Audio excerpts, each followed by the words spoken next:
So I'm with Ilona Maher, and you seem to be real busy these days, training, studying. Did I see as well?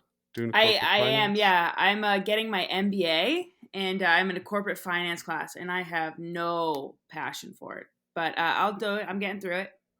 Nice. And then, of course, being a social media phenom as well. That's what takes up most of my time. That's a lot of work and just a lot of like always on your phone recording videos. So Well, how much? So, how much time? Like when you're putting out TikTok, you just getting ideas on from other TikToks, or yeah, I think what it is just like I'm constantly on TikTok seeing trends and seeing what's up, and then I try to relate them to my own life, or I try to relate them to something that I know other people will relate to, and be like, "Oh my gosh, that happens to me as well." And then I'm constantly scrolling, and I'll see some sound, and then I'll make a video, and usually I try to put out a good amount at a time and just see what lands, or if I come up with a fun idea while I'm taking a walk, I'll just record it then. cool. And how have you found that? So, like when I started this podcast, I've mentioned it to you, but a few of the girls I coach were like, "Oh my god, you got to get Ilona Maher on. You got to get her on." And there was like August, like yeah, right after the Olympics. And how have you found that? Just the kind of I don't know this word notoriety, but just being out there. Yeah, it's been really cool. It's been at times a lot because then all of a sudden people want different things from you, and it's like I get emails about all this, and hey, can you do that? And it's a little different. I'm not really the best at time management. Already today, I had to like reschedule two meetings because everything was going like 15 minutes into the other time. But it's really been a really cool thing to like get myself and my team out there in a way, Yeah, and especially at the Olympics, like it was such an amazing platform to really get people interested in our sport and tune in. yeah, for sure. And then that leads me to think like, how has it been a like prominent representative of like women in rugby as well as your team at the Olympics, but women in rugby in general? It's been really cool, and I really appreciate all the support. And I think they just came out with a thing like Sports Center that rugby was like the eighth or ninth most viewed sport in 2021, and I think it's really a lot of it is because of like how what we did at the Olympics and how important that Olympic was for getting people to tune into rugby and see how cool a sport it is. I just like being representative for rugby in the U.S. because we really need to get more girls into rugby, and I think we need to have somebody out there who's the face of it, and I think Naya does a great job of that as well. Just to get girls to be like, oh, like if you see them on social media or you see them on TikTok, oh, maybe I can play this sport as well, and because the power of social media is so vast, and it's really what's going to get our numbers so high. Yeah, so true. The like can't see it, can't be it. hmm And Which is what my teammates and I are doing. Is like I'm trying to tell them like you got to post more because that's what's gonna get girls to see this sport. And like even through TikTok, people like joke about TikTok all the time, like aha, it's a kids app, but it is so powerful. And what it was able to do during the Olympics, and the amount of girls I have now messaging me saying like, I tried out rugby because of what you did at the Olympics, just shows that we need to keep doing it. yeah, that's awesome. And so like when you started, I know your dad played rugby, but like did you have many female role models like athletes when you were growing up? Honestly, not that many. I mean, you had maybe your Mia Hamm for the soccer team. There, I just always remember there's a poster of her in my gym in middle school and elementary school. Of course, Serena Williams, but Yeah. it wasn't a very like. There wasn't a lot of athletes from different sports. It was like soccer and tennis you had as your big athletes you could look up to. Um, so I don't really think of many athletes I had to look up. There's all these male athletes. So now what's really cool is like there's athletes from so many different sports to look up to, basketball, even softball and bobsled and whatnot, and rugby now. Yeah, cool. And what drew you to rugby at the start? Was it senior year of high school you started? hmm So I've always been an athlete. I was like a three sport athlete in high school. I played field hockey, basketball, and softball, and then I just got not sick of softball. But if you ever played baseball or cricket, Yeah, it looks so boring. I'm from Ireland, so it's we don't play either of those. We play like field sports, but when I look at those, I'm like, I don't get it. it's a Like, tough game. You know, in Ireland, don't you play hurling? where you're Yeah, just like exactly. smashing each other with sticks. Yeah. Yeah, yeah, yeah. That's what we play in Gaelic football, rugby, soccer, basketball, like where you're just Yeah. going at it all the time. Well, it's because baseball and softball is really just such a it was a radio sport, so it's a very slow moving game. And I was a pitcher. I was a really good softball pitcher, but I only really did it because my dad always like had us go to pitching clinics, and he had us playing softball. And my sister was a year ahead of me, and she graduated, and I was like, I don't think I want to play softball without her. And then I told my dad, like, hey, man, I just don't think I want to play softball. He was like, you have to do something. And I knew that he was a rugby guy, but he never pushed rugby on us. I think it was partly because my mom's a registered nurse and she was like, rugby, no, you're going to die. So I never tried out rugby. And just because he never, I did like one camp once, a touch rugby camp. So I went and just tried it out. I still remember like my first time I got there. I was varsity athlete. So when you get somewhere, you get ready, you're ready 15 minutes earlier to go. And I was there like sitting there. Like practice was at 3. I was there ready to go at 2:45 and no one's there. And I'm like, Dad, do I have the wrong field? But like at 3, like a classic rugby club at 3, people Yeah. start like just walking in and I'm like, hey. So even in my first game, I think I immediately was like, oh, I can play this sport well. And I think my dad would tell you the same thing. Like I scored, tried, made a tackle and stuff like that. And I was like, oh, this is a sport for me. I think it's my body just fit it so well, being like very big, but also very fast. Yeah. And did you just decide then to kind of pursue it further, like with college? Did you in your first year, I know you went to Quinnipiac, did you go to a different school for Hmm. your freshman year? Yeah. So I was going to go to UVM and try out for the field hockey team. But UVM was so close to my home, and I just started playing rugby, and I already was getting a little bit recognized for rugby. And so I was like, you know what, maybe I want to keep playing rugby. So thankfully, this the coach from Norwich University, which is right by an hour away from my house, who'd seen me play before, he was like, oh, you got to keep playing rugby. So I made the late decision. Like I went to the orientation at UVM, but I made the late decision to go play rugby at Norwich. And even then, I was starting to continue to grow and continue to, I guess, shine in a way, but that wasn't the best environment for me. And then I went to Quinnipiac University, and they had a great nursing program and a great rugby program, which was just like a double whammy, which is both that I wanted. And it was a great time, and I got a degree and 3 national championships. So Nice, congrats. thank you. I, I just coached the Lindenwood women's rugby team for a semester. I went there, and yeah, I think just after you left, then they started winning a few.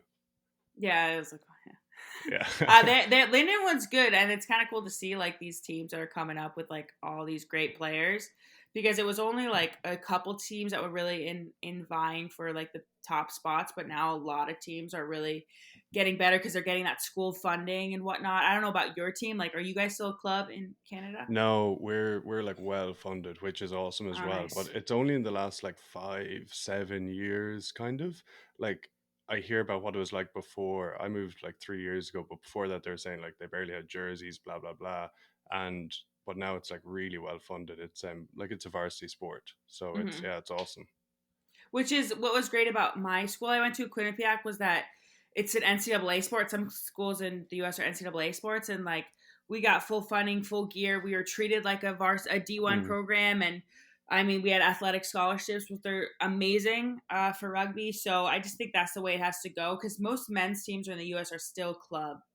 They yeah. aren't NCAA, and I think that there's a lot of reasons for that, but they do want to get more women's rugby teams to be in it. Maybe some Title IX Mm. reasons, but I'm not fully sure. Yeah, no, we're like a pro setup to be honest. Like the girls like are in the gym 3, 4 times a week, on the pitch 3 times a week. Like I say, all the gear, travel, it's awesome. And I know in the States, yeah, there's probably, as you say, what would there be, like 8 or 9 teams at that level?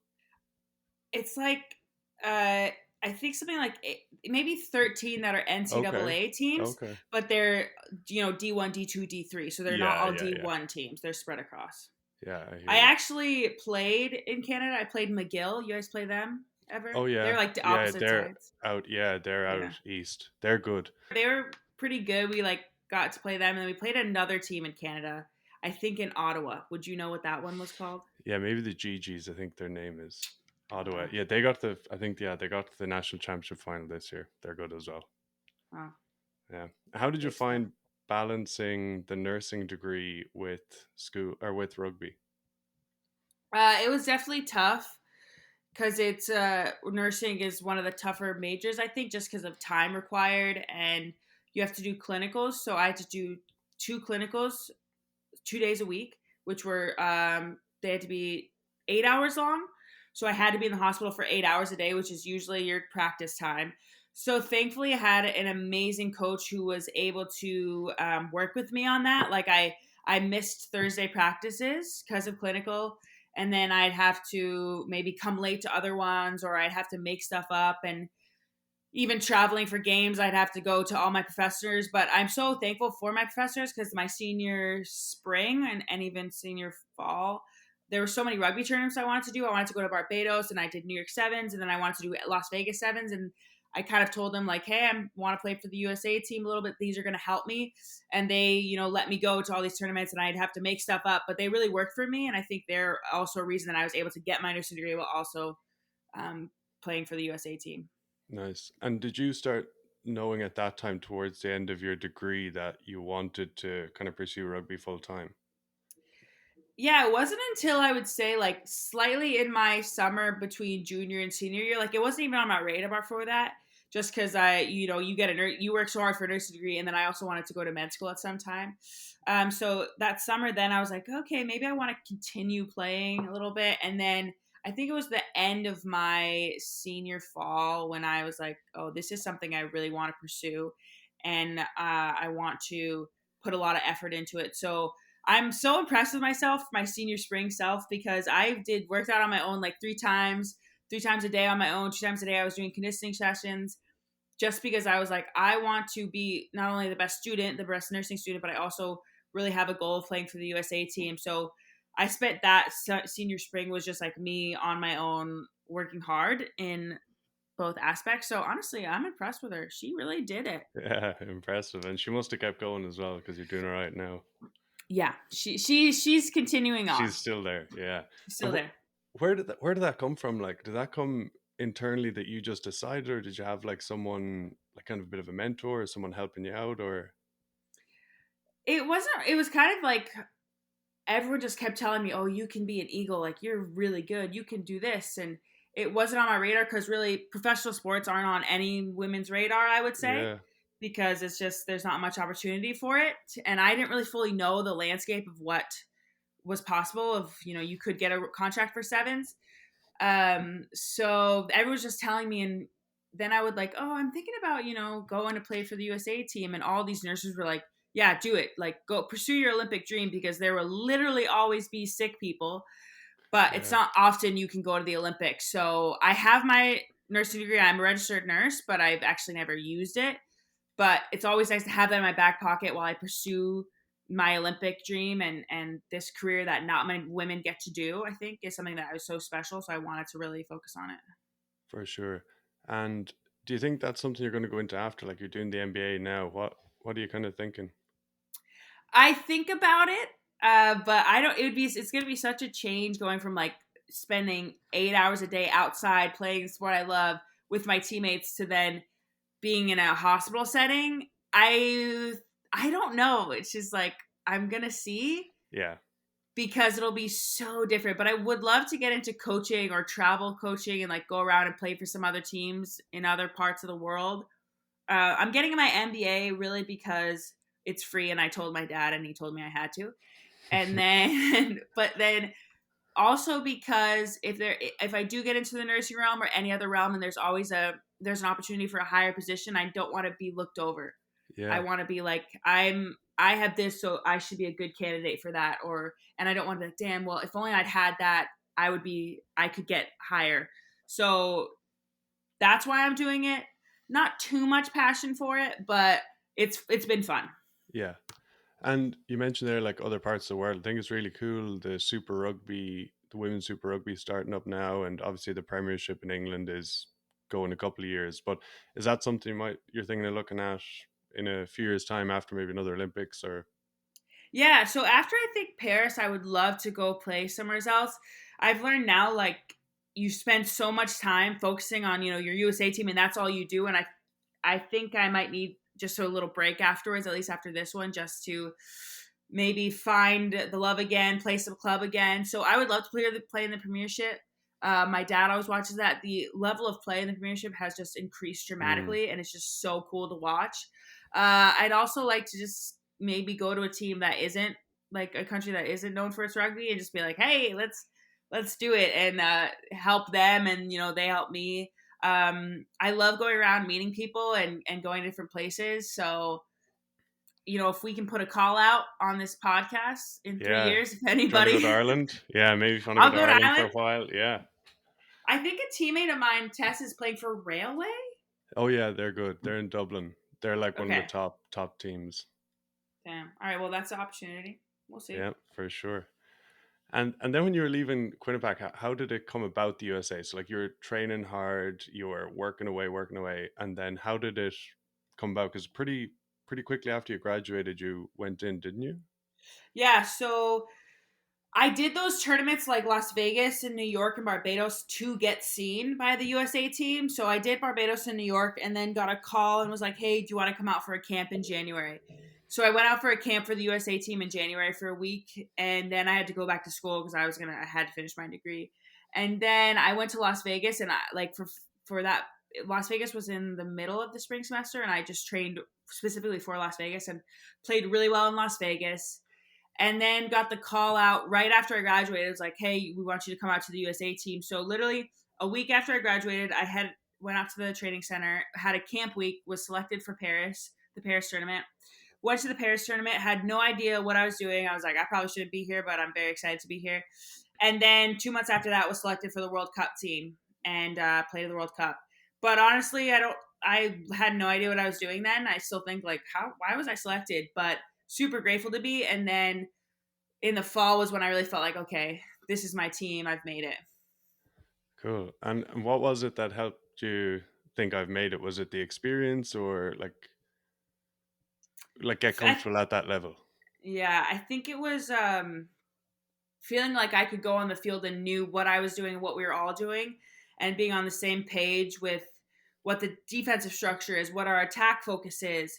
So it wasn't until the fall when I'd started the season with them. We had a new coach, so we all were kind of starting on the base level. Mm, And I was playing in the games and I felt like I actually knew what I was doing. And in that tournament we played in Glendale, I also scored a lot. So that was like, oh, nice. I'm pretty She's good. good. Yeah, I was like, oh, I can play rugby. So that's what made me think like, oh, I'm part of this. Yeah, nice.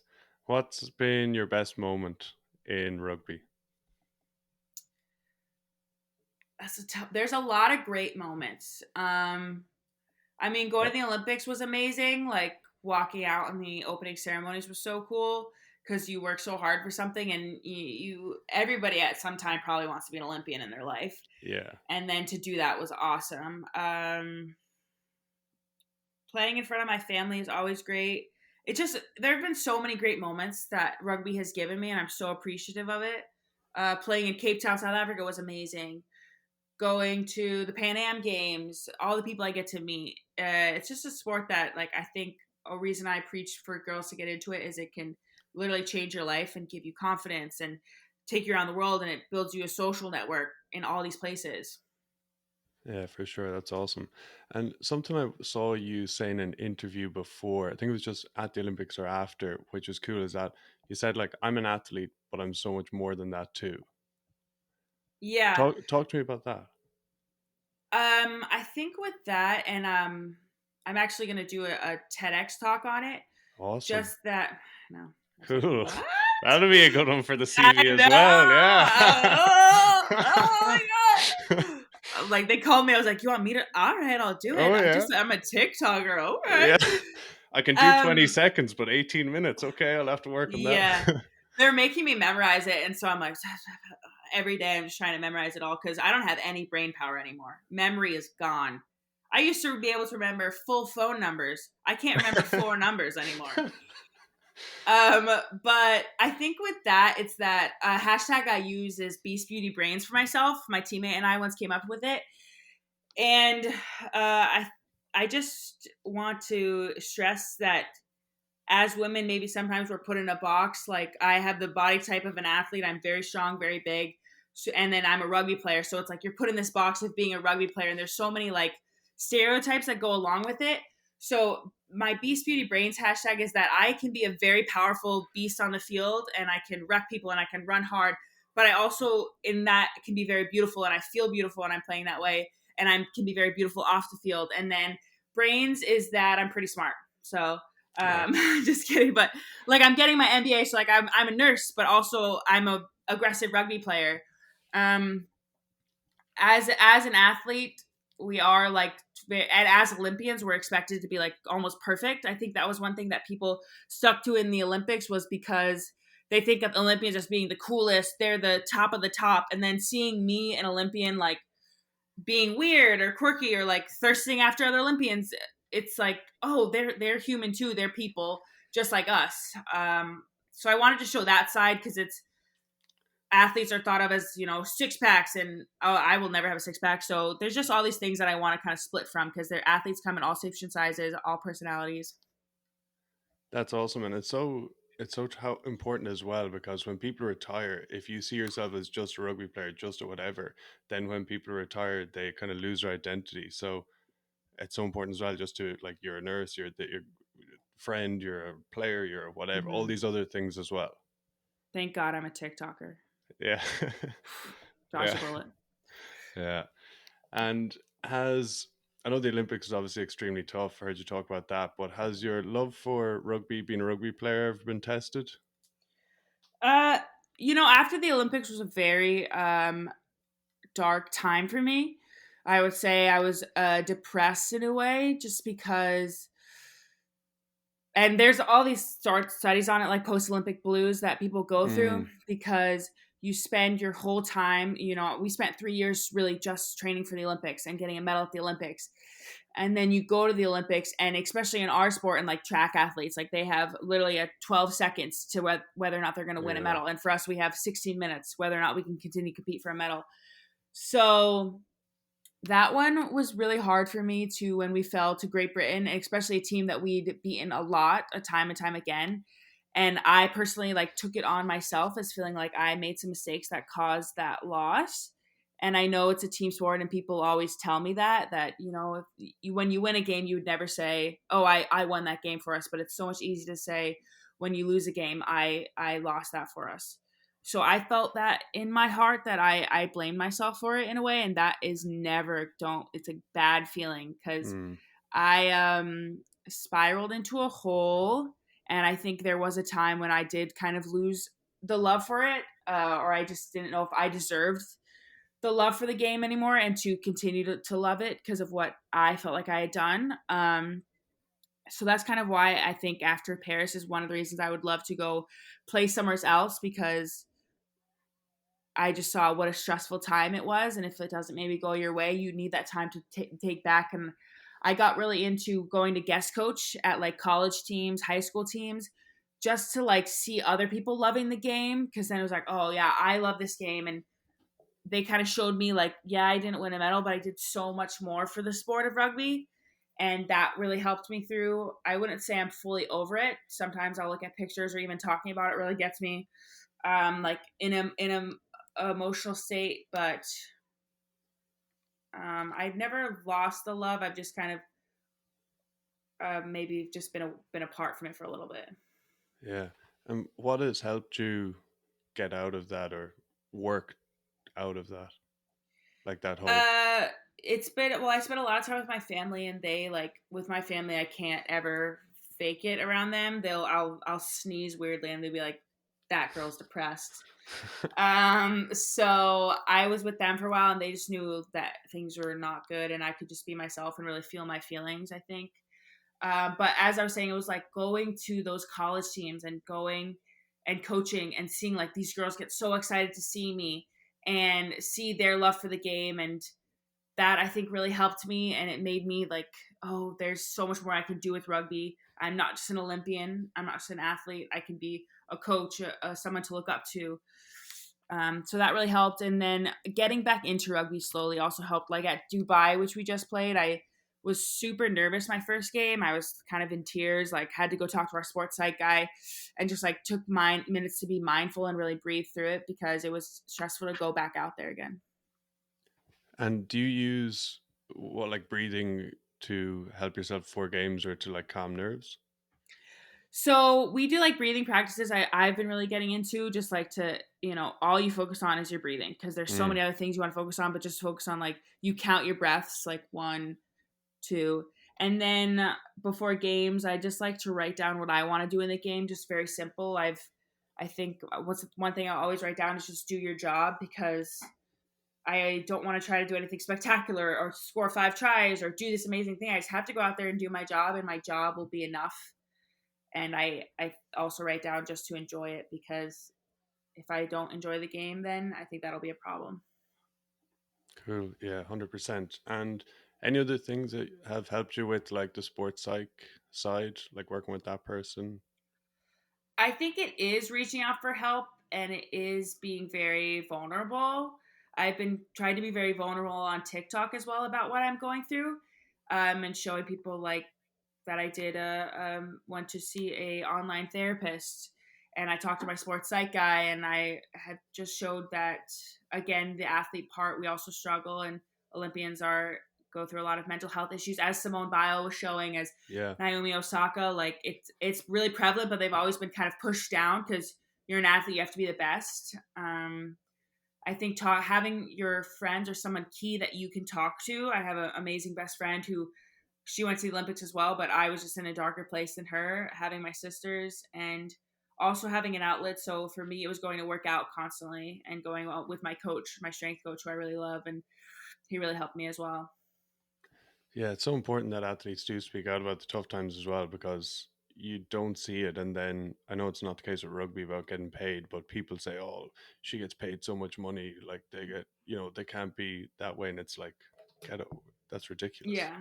hmm Yeah. we're definitely like getting up there and I love to see like what we're doing, but it's all those little steps like what the women's soccer team did. They weren't getting paid much, but they were doing it for the next generation. So for us, Yeah. myself, Nia Tapper, all of us we're not getting paid much, but we're doing it so that the next generation can hopefully get paid more and it's hopefully a different landscape for them.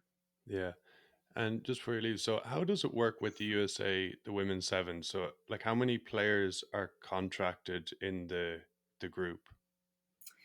I'm not positive how many, but it's like we have full contracts and those ones have to like live off campus and then we have like smaller contracts and they might live in team housing.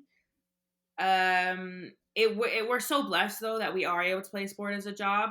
Mm, Not many women get to do it, but I'm not positive numbers. But even we have like 22 girls in camp who train with us okay. constantly, and then those 12 out of those are selected to go on tour.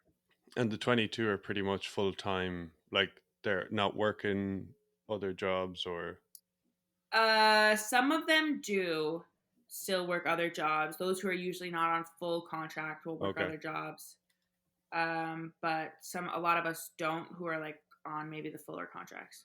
Okay. Awesome. Well, hey, thanks so much for your time. Really, really appreciate it. And it's been awesome chatting. Thank you, Brian. Cheers. Keep doing good things for women's rugby. I don't I will. Yeah, thank you. know. Okay.